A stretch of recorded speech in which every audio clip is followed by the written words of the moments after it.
and the VCAL PD presents Movie Talk Podcast.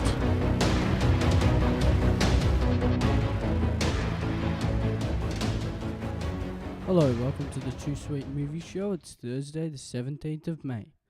We have the new movies releasing today. Well, Deadpool 2 got released yesterday, so we've got Deadpool 2. Now, it's basically a sequel to the Golden Globe animated comic book action romantic comedy starring Ryan Reynolds as the foul-mouthed murdering anti-hero Deadpool, who forms a team X-Force to protect a young mutant, Julian Dennison, from time-traveling mercenary Cable, Josh Brolin. And it's got the co-director of the first John Wick, David Leitch. So basically the story, after surviving a near-fatal bovine attack, disfigured cafeteria chef Wade Wilson struggles to fulfill his dream of becoming Mayberry's hottest bartender, while also learning to cope with his lost sense of taste. Searching to regain his spice for life, as well as flux capacitor, Wade must battle ninjas, the Yakuza, a pack of sexually aggressive canines, as he journeys around the world to discover the importance of family, friendship, and flavor, finding a new taste for adventure, and earning the coveted coffee mug title of World's Best Lover. See, it's from the director of John Wick. It stars Ryan Reynolds, Josh Brolin, who you've seen in Avengers Infinity War. He plays another villain. Ryan Reynolds, he was in Blade Trinity last night. You got Miranda Baccarin, TJ Miller, Julian Dennison, as I said. And it's basically like an action adventure comedy. A big blockbuster, actually. It's gonna be a big blockbuster. It's expected to be, I don't know, not as big as Infinity War, but still quite big. And then you've got another movie releasing today. You've got the movie called Cargo, which is in limited release.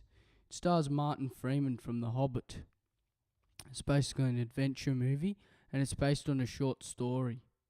So basically the story goes, Martin Freeman from The Hobbit, he leads this outback post-apocalyptic thriller as a father looking for salvation for his baby daughter. So basically the story goes, when a freakish pandemic claims his partner's life and infects his bloodstream, Andy, played by Martin Freeman, has 48 hours until he turns into one of the creatures his family has tried so hard to avoid. With his 1-year-old daughter Rosie on his back, Andy searches for a safe pair of hands to protect her. His best chance is flourishing Aboriginal tribe, but it's a passage out easily granted. So it's basically based on the director's 2013 short film the same name, which is actually a finalist at the Tropfest Film Festival. So yeah, it's in one of those Australian movies, starring the British guy Martin Freeman. It's expected to be actually not that bad, I don't think. So it should be good. Yeah, Avengers Infinity War's gotten bigger if you didn't know. Like, it's broken so many records recently. I think Last Flag Flying has sort of left lots of theatres. Unsane, I didn't get the chance to see it, but wouldn't mind because, as I said, it's got a Matt Damon cameo. Super Troopers 2 was very funny, actually. Saw that, and I did a review quite a bit ago, and I didn't mind it, actually. So now onto my big review of the Guernsey Literary and Potato Peel Pie Society. So basically, I really did like this film. Lily James, who we saw from Baby Driver, and it's a historical drama which is based on a novel, actually based on a book, and it's the director Mike Newell. He's made lots of big films, especially that breakout British hit 4 Weddings and a Funeral. I'm not talking about the Chris Rock one. I'm talking about the other one, and it's expected to be big because he makes lots of good films, and I actually saw it the other day, and I really didn't mind it. So if you're not familiar with Mike Newell's work, he actually worked on Great Expectations, which I think starred Helena Bonham Carter, Donnie Brasco. I think, was that a horror or something? I'm pretty sure it was. I think it was actually nicely done, Guernsey. It wasn't a bad film. I think it's actually a different to the book a bit, because the thing is, I'm judging it from the movie because I've never read the book, and I actually thought it was quite good. Some of it was great, not all of it's good, but what I mean, like, it's such a weird name, like the Guernsey Literary and Potato Peel Pie Society. I was like, what is that when I saw the trailer? And like, it's like a British period drama bit.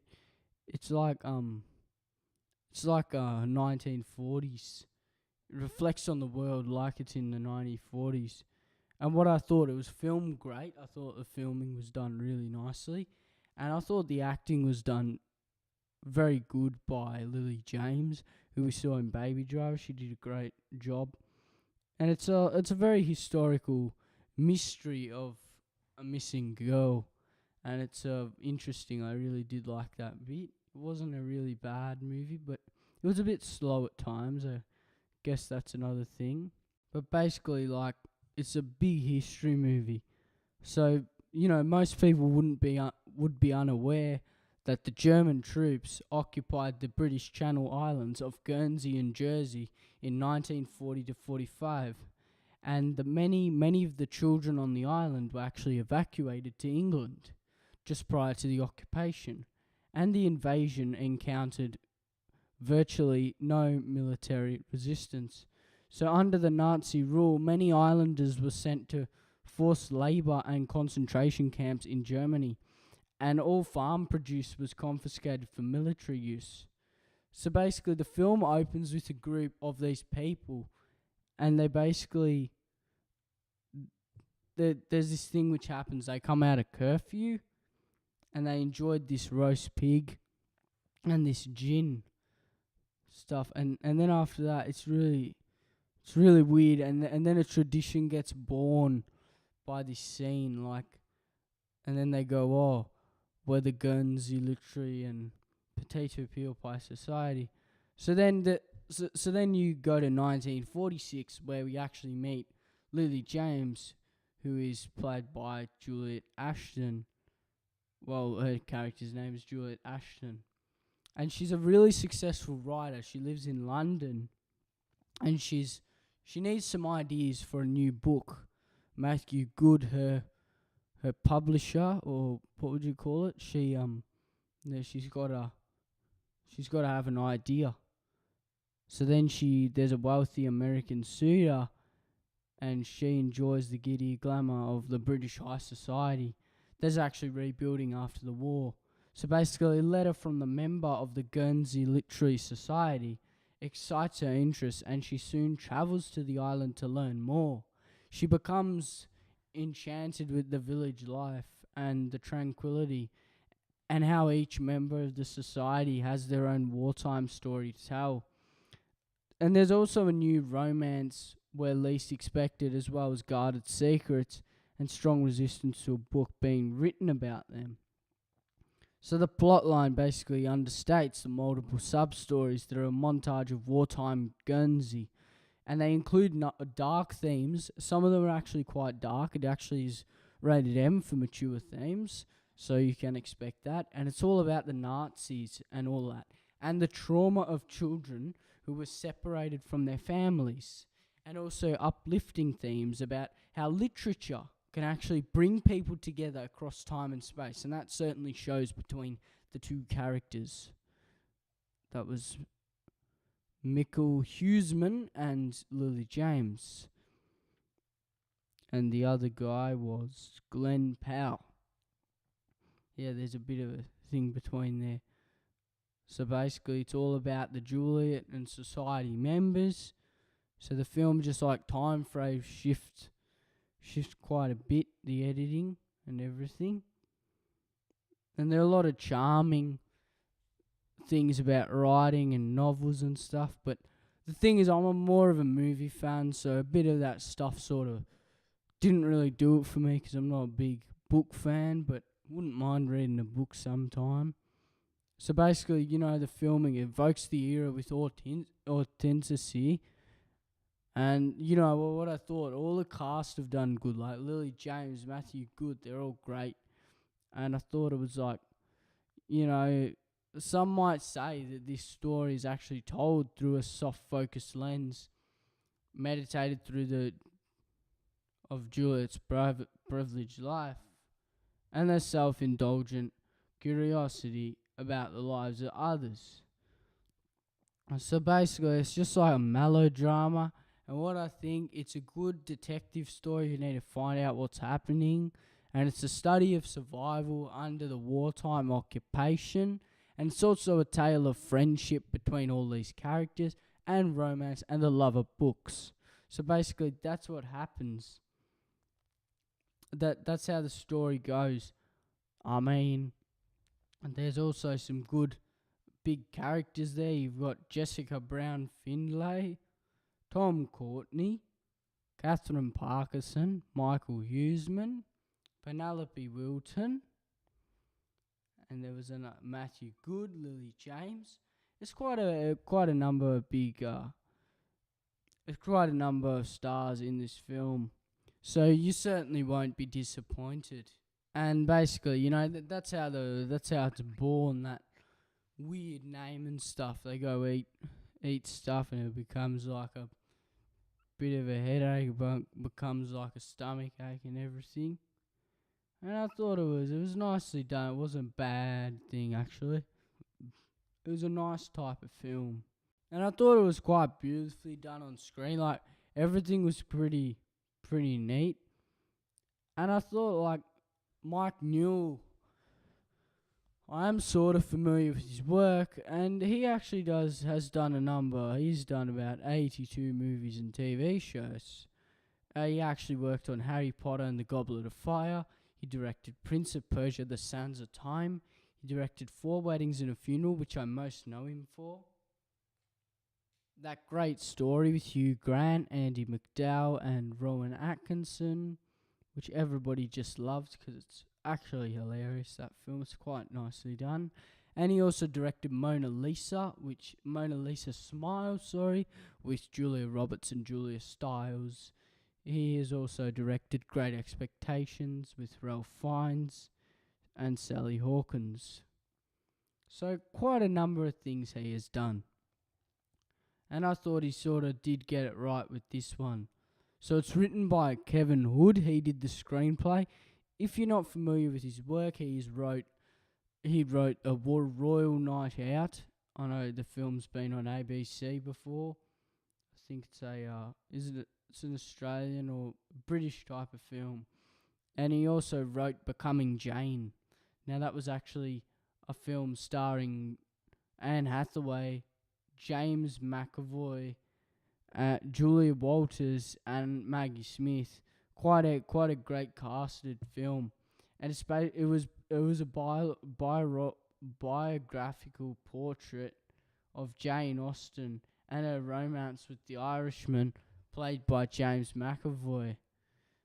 Now, I thought it's really great. It's a great story, and it's well casted as well. You learn about the truth about Jane Austen's world, and it's all an interesting type of film. Thought it was funny, beautifully shot, and I really did love the energy between the love interests.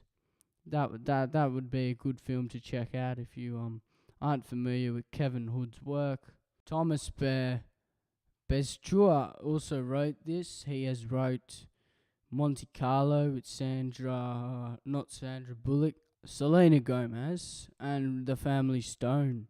And there's also Don Ross, who actually writes this film. He isn't known for much. He's known for the TV program This Is Us, and he wrote one episode of Doubt. So basically, I mean, that's all it suits. Like, I know you know Lily James. She's actually most known from Cinderella, and she's going to be in the new Mamma Mia, Here We Go Again, which is coming out this year.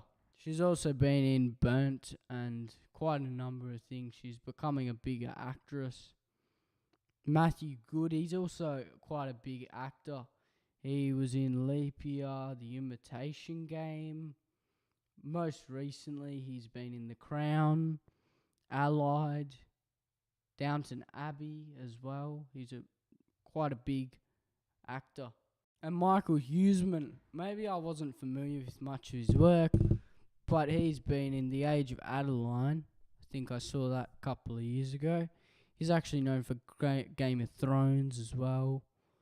He's known for quite a number of things.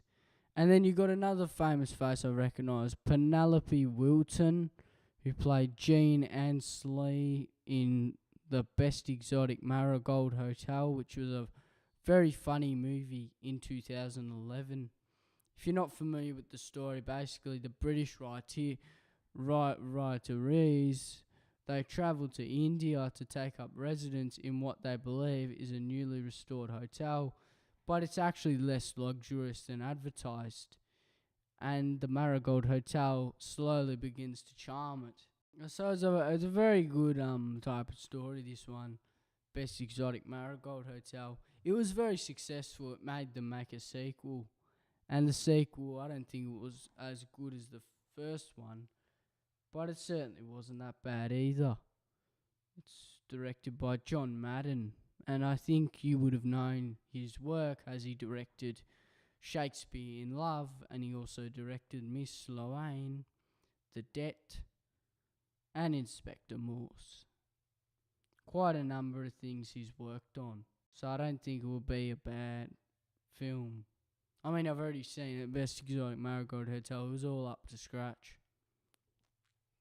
So probably final decision for the Guernsey Literary and Potato Peel Pie Society. I really did thoroughly enjoy it. I thought a bit of the stuff about books didn't interest me much, but I thought the charm of Lily James and between Glenn Powell, thought it was good. But then also the charm between Lily James and Michael Huseman, because they both have a love of books. They really, it's good. It's a good type of movie. I'll probably give it an 8 out of 10. I really did appreciate this film. I thought it was nicely done in lots of ways. And I really didn't think I'd enjoy it that much. I did think I'd enjoy all the cast and everything, but I didn't think it'd be that great, but it actually did exceed my expectations, which is always a great thing, because you always like to see good films instead of bad films. So I was happy about that.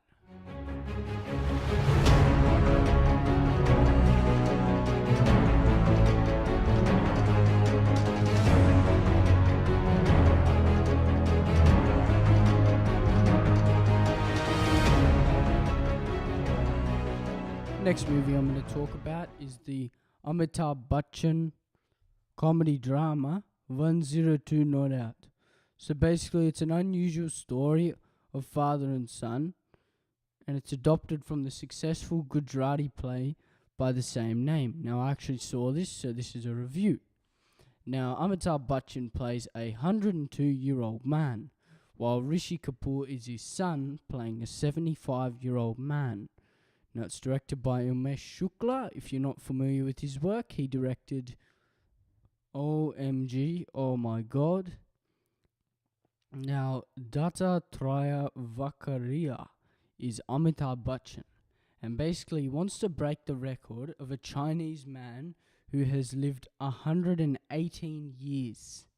So basically he gives two options to his son Babulul Vakaria to either leave his home and live in an old age home, or to change himself into a happy and delightful person by agreeing to his terms. And basically the family takes its pace, the film takes its pace, after one by another challenges which are given to him. Now, I think it's a really exciting film. I really enjoyed the music. I enjoyed lots of things about this film. And they're legends, right? Amitabh Bachchan, Rishi Kapoor, they've been in the business for over 50 years, I'd say.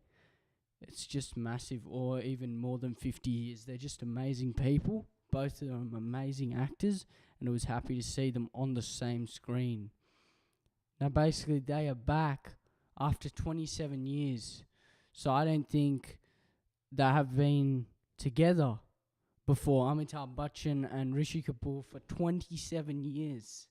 And I thought Amitabh Bachchan plays his role brilliantly. I mean, he's just an amazing actor. Half of the films he's made are all legendary, so I expected this to be a big hit, and I know that it is. So, in my opinion, I think I've seen some of Rishi Kapoor's movies, but I think he gives one of the best performances of his career.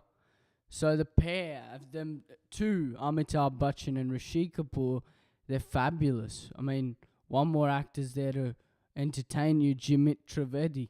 I haven't seen many movies of his, but he was actually a great character as well.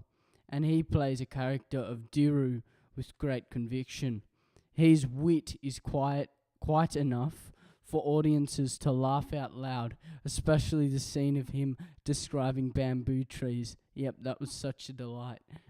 And post interval, many scenes are full of emotion. So basically, because in Indian movies they have an intermission, basically in this film, what happens is the first half is a funny type of film. The second half gets into a very emotional performances by both of the main leads, and it is very good. I enjoyed this thing a lot, and it's sad as well at times. I thought the script is well developed. All the things were very funny. All the laughing, all the comedy, and everything was nicely done. I thought lots of it was great, and now it's just awesome. And I thought the background music's also something good to mention. It's the same music which was in the trailer, and it actually makes it a more exciting environment, according to my opinion. So basically, just 2 songs are there, and there was supposed to be a third one. Well, they're certainly adding it back because Amitabh wants Bumble Bala, the deleted song at the end of the credits, but my cinema did not play it. That was a bit disappointing. So there's 2 songs there in the one I saw, Kulfi and Bach Ki Jaan. And I thought they were suitable to the flow. I mean, the usage of old Hindi movie songs are fantastic. Zindagi Meri Gaana and Waqt Ne Kiya Hasan Sitam are still fresh. It's like is shown in the film. Just try these songs on the speaker in night to feel the magic. I can give you my guarantee that if you do it once, you do it more often. My opinion, Umesh K. Shukla has done a good job. He pulled a script from a play, from a Gujarati play, and that too on such a high level is not an easy task. I thought the editing's quite crisp. I thought the way it transitions and stuff's quite nice. And the opening, when the movie opens, it starts like a cartoon. And I say it was very, very interesting to see that as well. The set design is as per the script. The costumes are well and good. The happy street scene at the end is very fantastic. I feel that there were some scenes where characters are happy and celebrating, but as an audience, we get tears in our eyes. And this scene's one of them. I cannot explain in words that how I was feeling at the time. When it was crazy, when Bachchan and Kapoor were dancing in the rain, it just made you happy and it made you sad at the same time. I thought it was very nicely done, and I thought there were really nice written dialogues in the film. The writer, Samuya Joshi, and I thought he did a good job as well in the writing. I thought the love letter scene is very good too, as well as the church scene.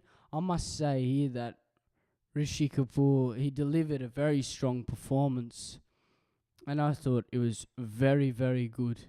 And there's this thing they say, yo, and it's just this really funny thing. And I thought it was a very unusual story too. I've never heard about this thing, so it's good to hear something different when there's so many films out there where they repeat the same pattern all over and over again. And it's just not good at all. But this one is certainly very good. Thought it was very nicely done. And it's surprising to see Dattaya Vakira, played by Amitabh Bachchan, and he's actually a healthy old man at the age of 102. It's surprising to actually see that. I mean, it's a very nice film of heart. It's just you won't regret this movie. It's just very enjoyable. It's very excellent. And as I said, like the opening credits are very creative. They show actually landmarks of Mumbai, and they're part of the film's narrative. It's very good. It's funny. It's a nice watch, in my opinion. I thought it was very nicely done.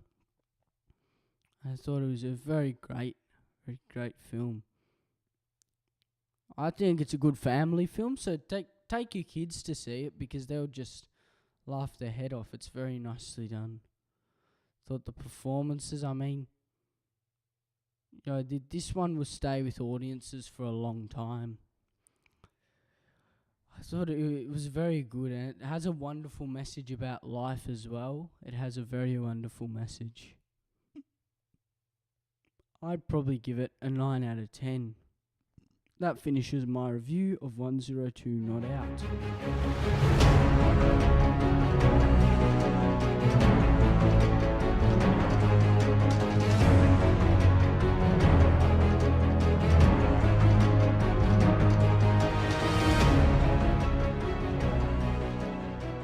Now, yeah, I've been busy. I saw another Indian film this week, and I saw Razi. Now, this one's an also very exciting film. I thought it was very terrifically done, and I did really like it. So basically, Meghna is the director. Meghna Gulzar, who's known from the movie Talvar. She directed that, and it's actually an Indian woman who directed it. And if you don't remember, that's that Irfan Khan mystery crime movie.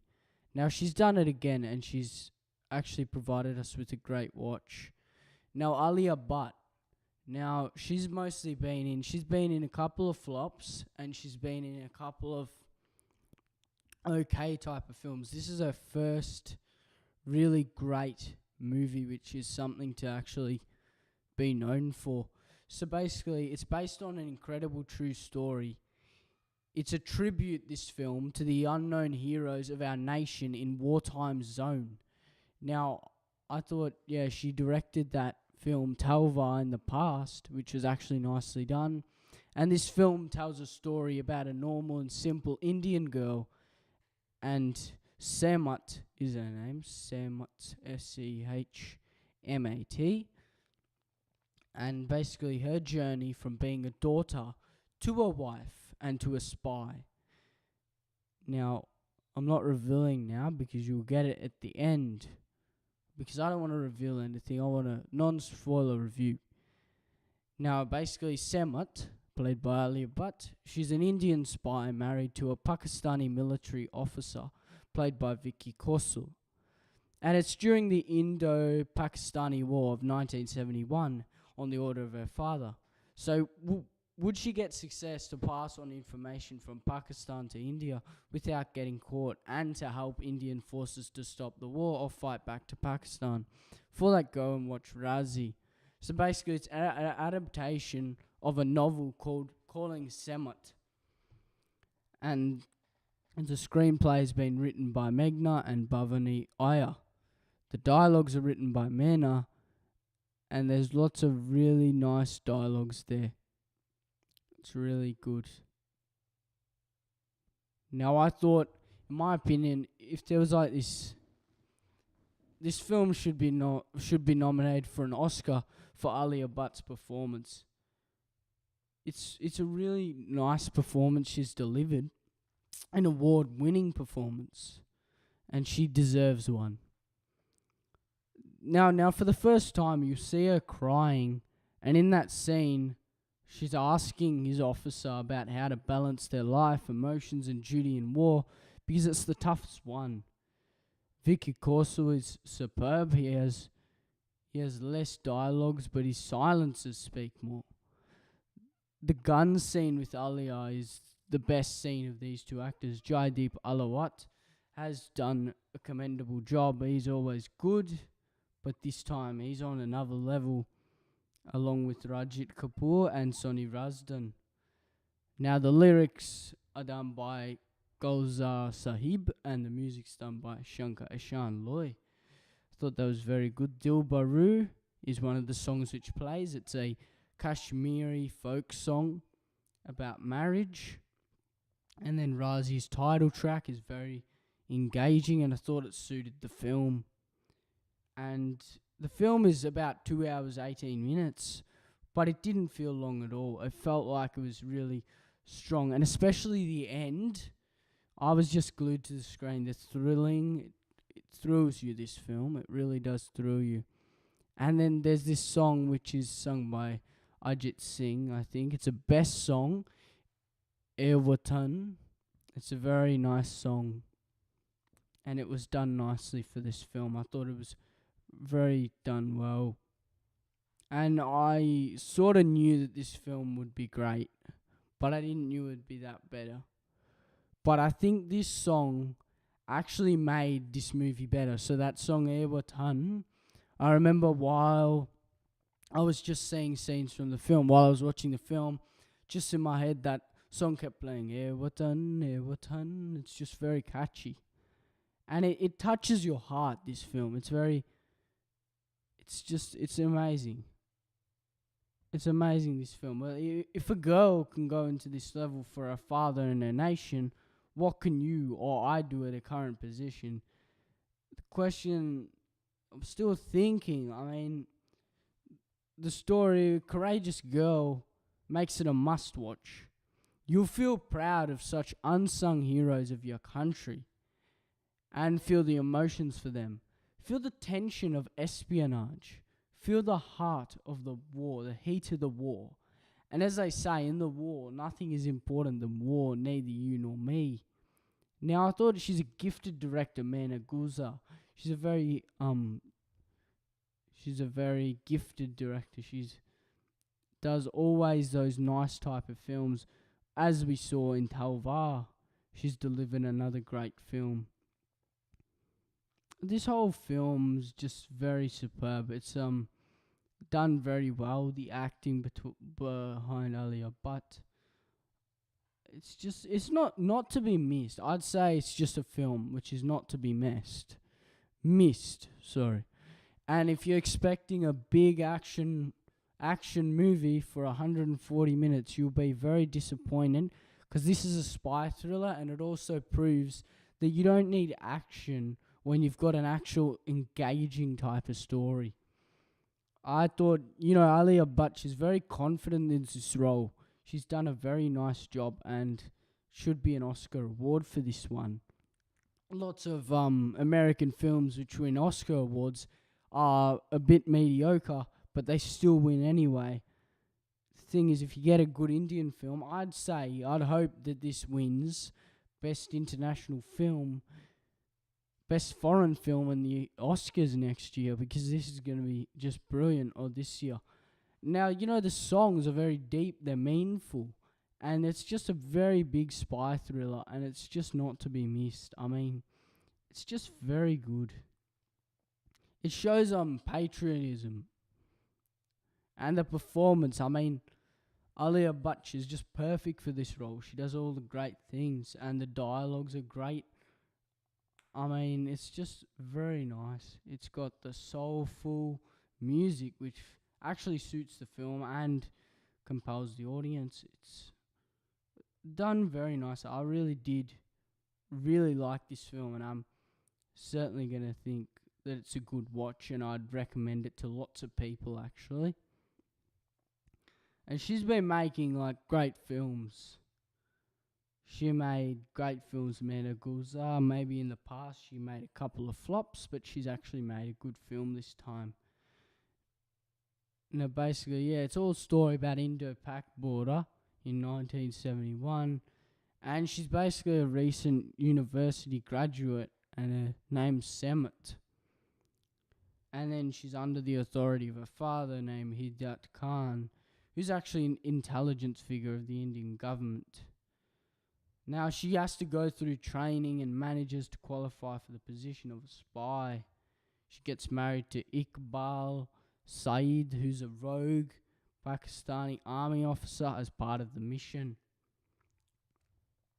you're thinking, how does Selma to complete the mission and uses her married life to deliver the information to India? It's basically what the film's about, but I'm not going to spoil anything. It's a very mysterious type of thriller, and I thought it's a winner. It's a you won't be disappointed by this one. It's just a very nice, amazing film by her. She's delivered a very great performance, and that's something to be excited about. Now I think I've done a full show today. I think it's time to end 2Sweet movie reviews, and I'll be back next week for some more reviews and some more news. Yep, that's it. I'm out.